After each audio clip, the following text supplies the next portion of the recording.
मध्य प्रदेश में विधानसभा चुनाव को लेकर राजनीतिक पार्टियों ने तैयारियां शुरू कर दी है। चुनाव में कुछ ही महीनों का समय शेष है।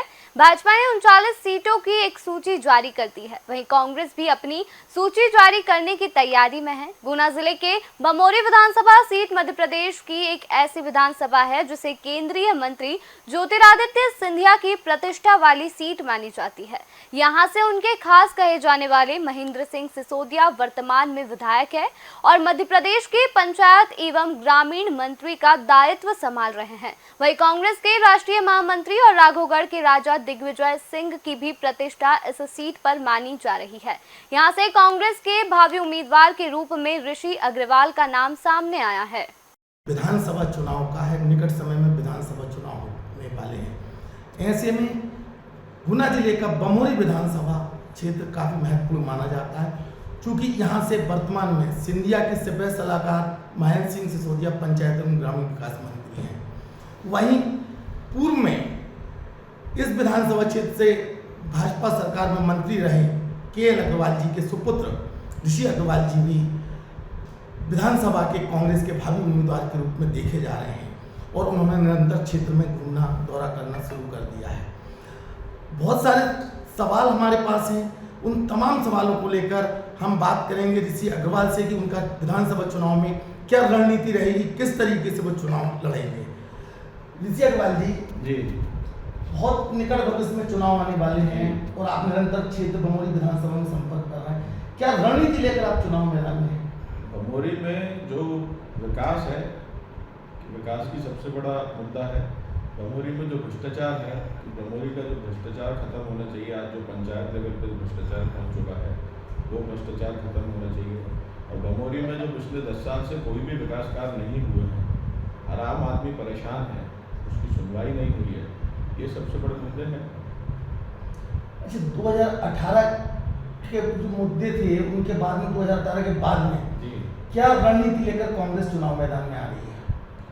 कांग्रेस का स्पष्ट है कि कांग्रेस का हमेशा से जो इस बार बमोरी चुनाव में मुद्दा है, एक तो सबसे बड़ा मुद्दा है कि जो इस टाइम पूरे प्रदेश में आम आदमी त्रस्त है, महंगाई से त्रस्त है, भ्रष्टाचार से त्रस्त है। और खासकर अगर बमोरी की बात करें तो बमोरी में इतना भ्रष्टाचार चरम सीमा पार कर चुका है, विकास का कोई मतलब नहीं है बमोरी में, विकास से कोसों दूर है बमोरी में।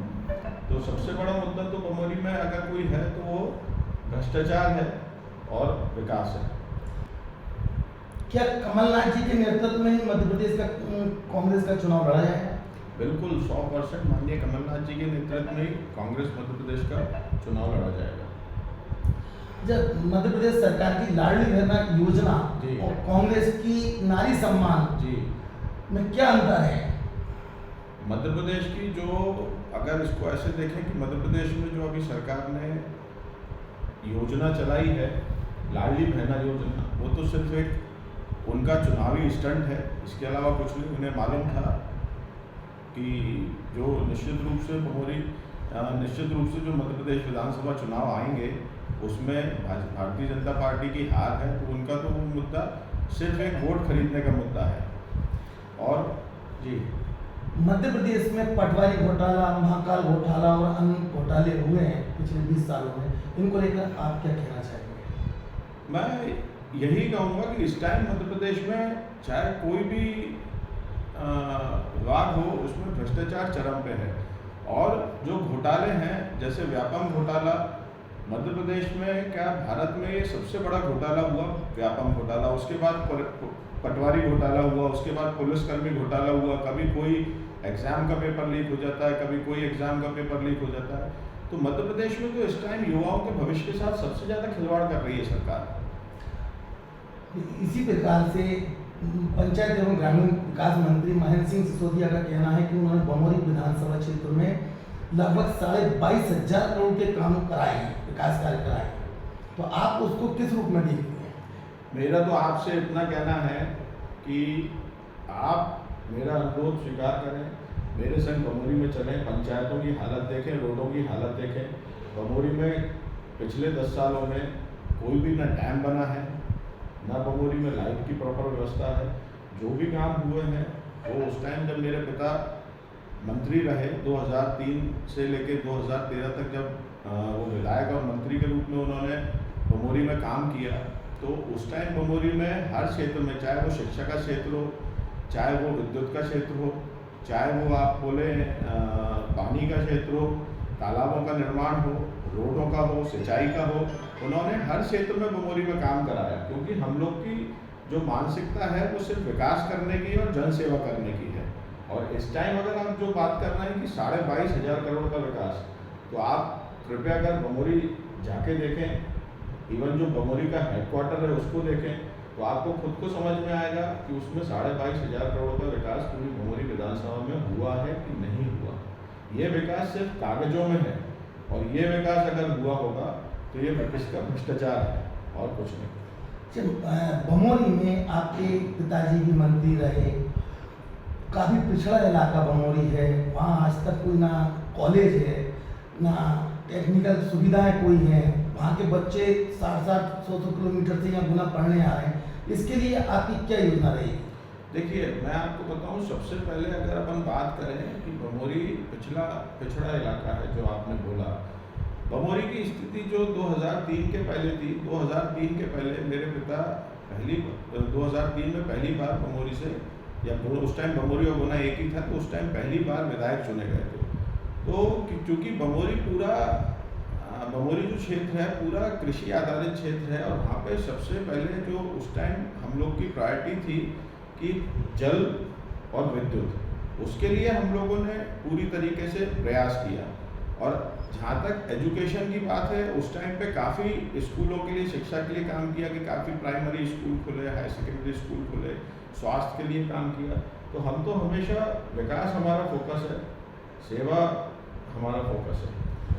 अच्छा, मध्य प्रदेश सरकार भाजपा विशेष तौर से ये आशीर्वाद यात्राएं निकाल रही हैं जगह जगह, तो इन आशीर्वाद यात्राओं से कुछ अंतर आएगा? बिल्कुल कोई अंतर नहीं आएगा, क्योंकि इस टाइम सबसे बड़ा मुद्दा जो मध्य प्रदेश में है, जनता पूरी तरीके से महंगाई को लेकर त्रस्त है, जनता पूरी तरीके से भ्रष्टाचार को लेकर त्रस्त है, विकास कार्य कोई हुए नहीं है, सिर्फ एक पोस्टरबाजी और एक प्रचार है, इसके अलावा कुछ नहीं। तो मैं नहीं मानता कि बमोरी में या पूरे मध्य प्रदेश में जन आशीर्वाद यात्रा का कोई बहुत ज़्यादा फर्क पड़ने वाला है। अच्छा, कांग्रेस की सरकार बनती है तो मुख्यमंत्री के रूप में आप किसको देखना पसंद करेंगे? निश्चित रूप से अभी तो माननीय कमलनाथ जी ही हैं, जिनके नेतृत्व में चुनाव लड़ा जा रहा है, और वही हमारे मुख्यमंत्री होंगे कांग्रेस के। बमोरी वासियों को आप क्या संदेश देना चाहेंगे? मेरा तो पूरे बमोरी वासियों को यही एक कहना है कि सदैव से उनका मेरे ऊपर बहुत बड़ा प्रेम, बहुत आशीर्वाद बना रहा, और हम सबको मिलके, जो अभी 2023 का चुनाव आएगा, हम सबको मिलके भ्रष्टाचार के खिलाफ, बेरोजगारी के खिलाफ, और जो बमोरी में विकास नहीं हुआ उसके खिलाफ, हमें सब लोगों को मिलके बमोरी के सम्मान के खिलाफ, लोगों के मान सम्मान के खिलाफ, हमें सबको मिलके चुनाव लड़ना है 2023 का। अच्छा, मध्य प्रदेश में अपराधों का ग्राफ बढ़ रहा है, विशेषकर महानगरों में महिलाओं पर अत्याचार हो रहे हैं, इसको लेकर आप क्या कहेंगे? इसको लेकर मेरा कहना यही है कि कहीं ना कहीं जो अपराधों का ग्राफ बढ़ रहा है, चाहे वो गुना हो, चाहे बमोरी हो, चाहे पूरा मध्य प्रदेश हो, कहीं ना कहीं सरकार का संरक्षण है, इसलिए अपराधों का ग्राफ बढ़ रहा है। क्योंकि बिना राजनीतिक संरक्षण के अपराध बढ़ नहीं सकता। तो ये थे बमोरी से कांग्रेस के भावी विधायक ऋषि अग्रवाल। इनका कहना है कि संपूर्ण मध्य प्रदेश में, विशेष तौर से बमोरी विधानसभा में भ्रष्टाचार पनप रहा है, और यही कारण है कि आज वहाँ विकास नहीं हुआ है, और जो भी कुछ विकास का दावा लोग कर रहे हैं वो सिर्फ कागजों में दावा किया जा रहा है, प्रैक्टिकल में कुछ नहीं हुआ। एशियन भारत के लिए गुना से दीपक राणा।